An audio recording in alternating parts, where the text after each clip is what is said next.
তোমরা ওখানে আসলে কেন গিয়েছো বলো তো? কেন আমাদের আসতে নিষেধ আছে নাকি? আমার আদরের ভাইটার বিয়ে, আর সেটা আমরা উদযাপন করব না? করো, উদযাপন করো, কিন্তু রানুর কাছ থেকে দূরে থেকো, এতে তোমাদেরই ভালো হবে। মা নাকি সাহায্য চেয়েছে আপনার কাছে? প্লিজ আপনি রাহাতকে কিছু বলবেন না। এমনিতেই ওর অফিসের অনেক সমস্যা চলছে। মাত্র 1 লাখ টাকার জন্য ওর কিছু হবে না। আমার হবে।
থামছে না না ঝড় বৃষ্টি আইলা সিজর এই ফোনি বান বন্যা ব্যাগ থামে গেছে।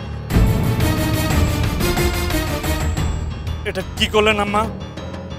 আমার মোবাইল ফোনটা আপনি ছুঁড়ে ফেলে দিলেন। দরকার হলে তোমার এরকম ডিলামের হালা দিয়া আমাকে ফেলে দিবেন?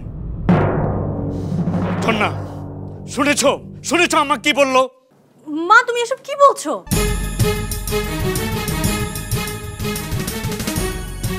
এত সহজ না আম্মা।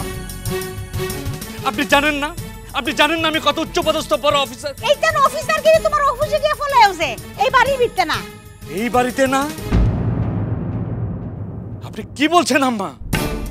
হ্যাঁ, এটা আমার নিজের বাড়ি না নাকি আপনার? হ বাড়ি বাড়ি। সালমা বিবিরে এই বাড়িতে বাইর করতে আমার কলম 1 মুহূর্ত সময় লাগে নাই, 1 ফুট উড়ে গেছে। কি সাংঘাতিক ব্যাপার! আম্মা, আপনি কি আমাকে ভয় দেখাচ্ছেন? আমাকে ভয় দেখাচ্ছেন আপনি আম্মা? তুমি ওসব জামাই লান থাও, আমার লগে খবরদারি করতে আইবা না। মা কি হচ্ছে কি এসব? কি শুরু করলে তোমরা? সমঝোতা করে নিলেই তো হয়। কোনো সমঝোতা নেই জালিমের সঙ্গে। এই কি কইলা? ঠিকই বলেছি আম্মা। আজকে আমি সবকিছু বুঝতে পারছি আম্মা। আপনি আমার আম্মাকে, আমার গর্ভধারিণী মাকে আমার কাছ থেকে দূরে সরিয়ে দিয়েছেন। এই চাচি আম্মার মাঝে আমি আমার মায়ের ছায়া খুঁজে পেতে শুরু করেছিলাম, সেই চাচি আম্মাকে আপনি দূরে সরিয়ে দিয়েছেন। আপনি একে একে আমার সব আপন মানুষগুলোকে দূরে সরিয়ে দিচ্ছেন আম্মা। ও মায়া মায়া গো, এই জন্য দেখছস সালমা আরে এমন জাদু তো না করছে, হেডারি অনেক মাডা শুরু করছে। খবরদার আম্মা, চাচি আম্মাকে নিয়ে একটাও বাজে কথা বলবেন না। আপনি চাচি আম্মাকে নিয়ে একটা কথা যদি কেন বলেন তাহলে সাংঘাতিক কিছু একটা ঘটে যাবে। আমি বললাম সাংঘাতিক। কবির কবির আরে কবির কবির আই কি হলো? কবির কবির কবির কথা বলো কবির, চোখ খোলো কবির। কবির কবির কথা বলো, কবির কথা বলো, চোখ খোলো কবির, কবির কথা বলো কবির। মা আমার কবিরের যদি কিছু হয়েছে না আমি তোমাকে জেলের ভাত খাইয়ে ছাড়বো। এই নামো একটু পানি সিটা দে, দেখবি উঠতে খারাপ হয়েছে।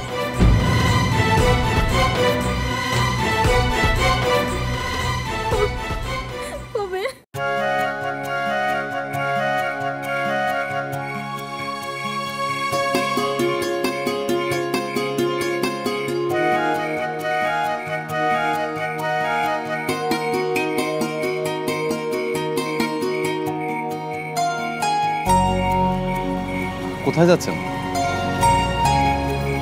একটু হাঁটবো। চলুন, আমিও যাব। আপনি কেন যাবেন? না, এখানে তো কেউ নেই। আমার আবার অন্ধকারে একা একটু। অভিনয়টা ভালোই করতে পারেন আপনি। এক্সকিউজ মি, আমার কথা আপনার বিশ্বাস হচ্ছে না? আমি যাচ্ছি।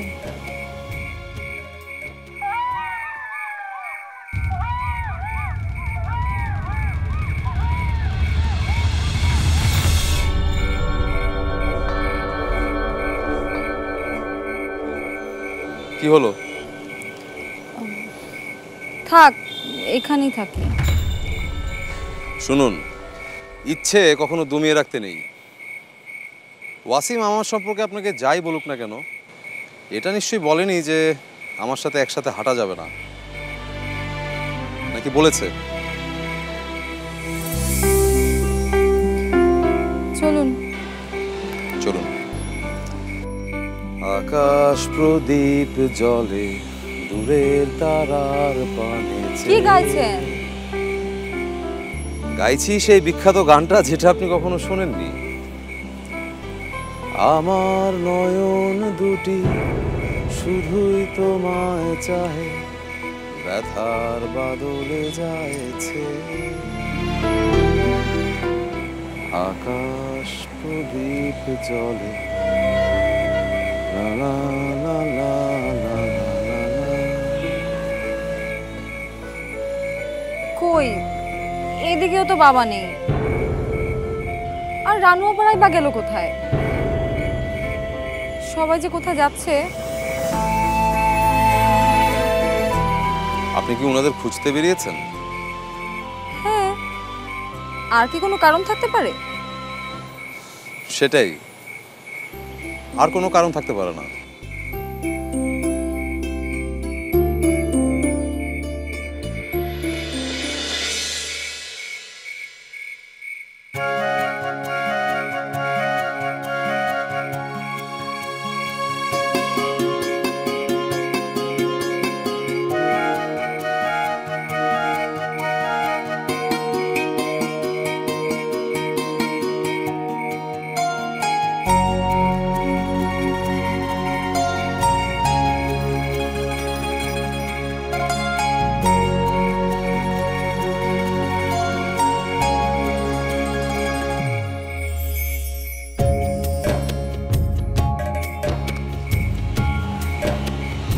বাহ, খুব সুন্দর জায়গা তো।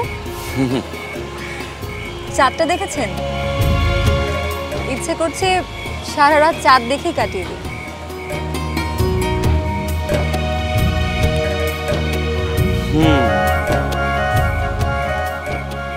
দিন না, কে মানা করেছে? আমি না হয় পাহারা দিলাম।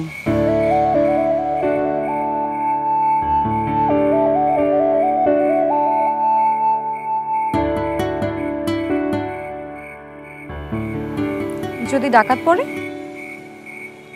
আমি ঠেকাবো। যদি ভূত আসে? বাঁচাবো। আর যদি মৃত্যুদূত আসে? তাহলে বলবো, ভাই আগে তো মেয়েটাকে অন্তত বিয়ে, প্রেম, ভালোবাসা এগুলি করতে দিন, তারপর না হয় দেখা যাবে।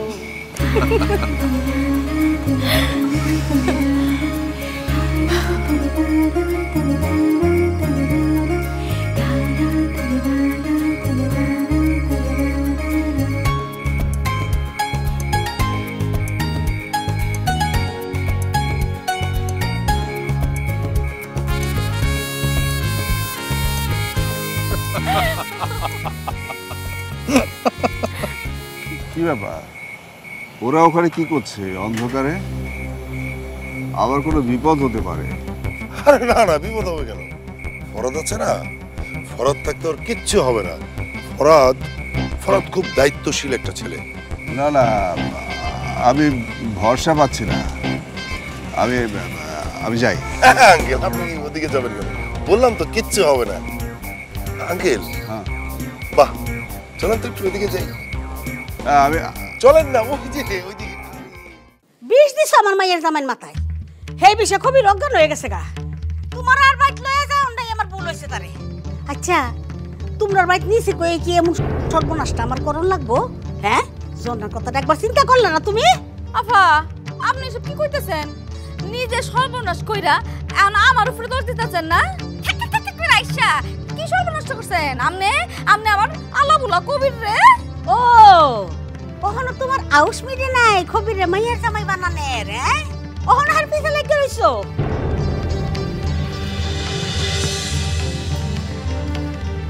মামি মামি তুমি আমাকে আর খবিরকে বাঁচাও মামি, না হলে মা আমাদেরকে মেরেই ফেলবে। আচ্ছা আচ্ছা জন্না, তুই আমার আসল কথাটা ক। ওই যেটা কি আমি এক কোণে আয়াম পুলিশ লাগলে এমনি কি এমন মন্ত্র ভরা দিছো আমার মাইয়ার জামাই রে? হ্যাঁ, সেই ফুলা চোখ তুললে কথা কইতো না, হে বেটা করে মুহ মুহ কথা কয় আমার। আফা শুধু তো মুহে কইছে না, এন তো আতে ফায় কিছু করে নাই।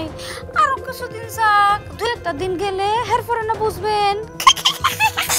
খবরদার সালমা বেগম, যা করুনের করছো, এর বেশি যদি আগাও আমি কলবক করে আগুন লাগাই দিয়াম। আফা শুনুন শুনুন না আফা, এবার যদি আগুনটা দেন হে আগুনে কিন্তু আপনি নিজেই ফিরে মরবেন। তুমি নিজে মরবা, পাঁচ মাইয়া লইয়া বইরা সরকার হয়ে যাবে, গাঁও করে ধ্বংস হয়ে যাবে। হ্যাঁ,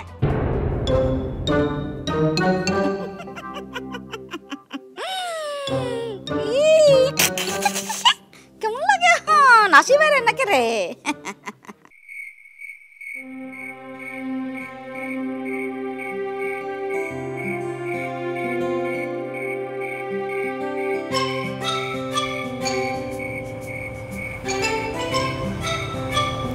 চল আমরা ফিরে যাই, এখন অনেক দূর চলে এসেছি, শেষে না আবার রাস্তা হারিয়ে ফেলি। এই ঘন অন্ধকারে হারানোটাও কিন্তু একটা মজার ব্যাপার। আরে রবার্ট ফ্রস্টের সম্পর্কে কি বলেছে জানিস? বলেছেন যে আমাদের আর এখানে থাকাটা ঠিক হবে না, তাছাড়া রাতের বেলা গাছের নিচে থাকাটা ঠিক না। আমার ভয় করছে।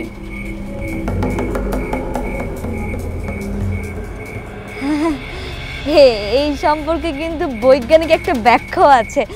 ব্যাখ্যাটা কি?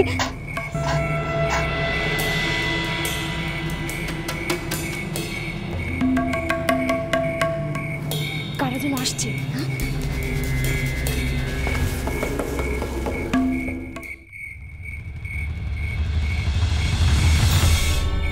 বড় আপাকে রাতের বেলায় নির্জন জায়গায় কেন নিয়ে এসেছে? নিশ্চয়ই কোনো রহস্য আছে।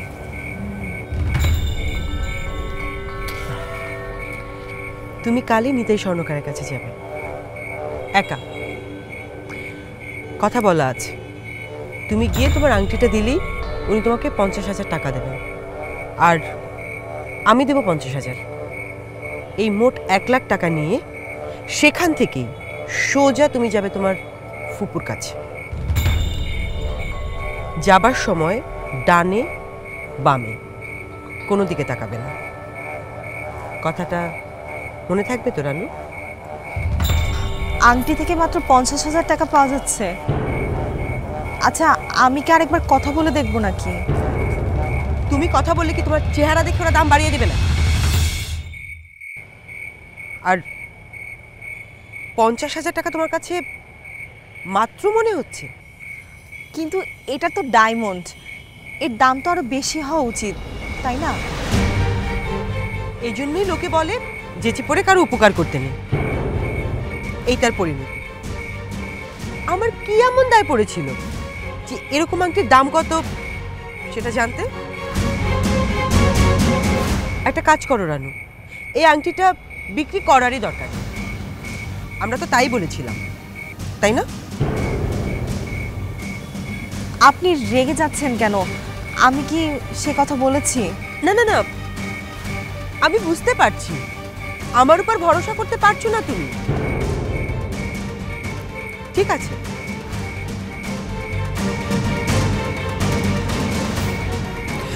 তুমি ঠিকই করছো। আমি এমন কি বা করেছি যে তুমি আমার উপর ভরসা করবে? তুমি নিজেই কাউকে খুঁজে নাও যার কাছে এই আংটির তুমি ভালো দাম পাবে। আপু ঠিকই আছে, আপনি ধরো বাকি 50,000 টাকা দিচ্ছেন, হয়ে যাবে।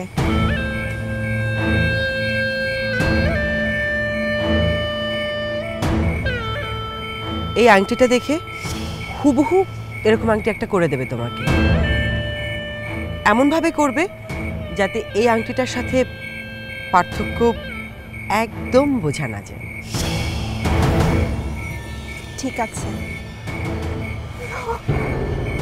আবারও বলছি, তুমি সব বুঝে শুনে আংটিটা বিক্রি করছো তো রানু?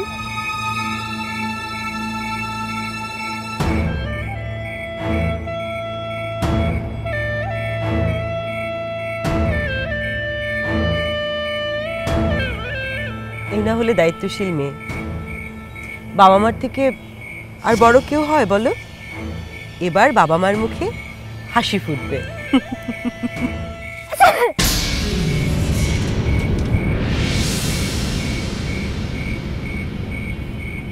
রানু, চলো এখান থেকে, এই জায়গাটা ভালো না।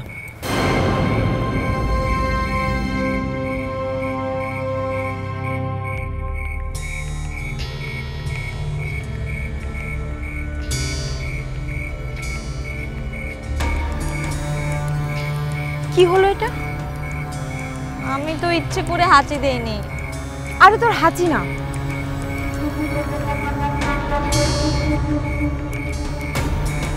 এখানে এইমাত্র কি ঘটলো? যা ঘটলো তা খুবই ঘোলাটে। রানু আপা রাহাত ভাইয়ের দিয়ে আংটি বিক্রি করে দেবে, যাতে আমরা আমাদের পুরনো বাড়িতে ফিরে যেতে পারি।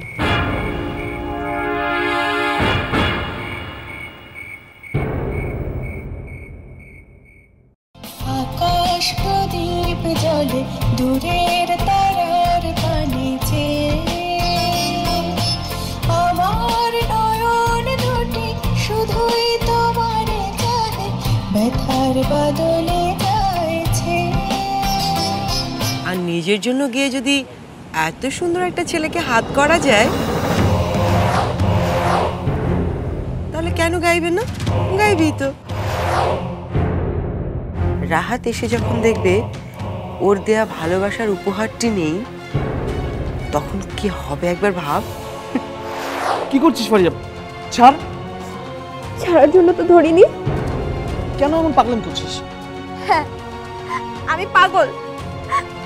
আমি তোমার জন্য পাগল, কেন বুঝতে পারছো না?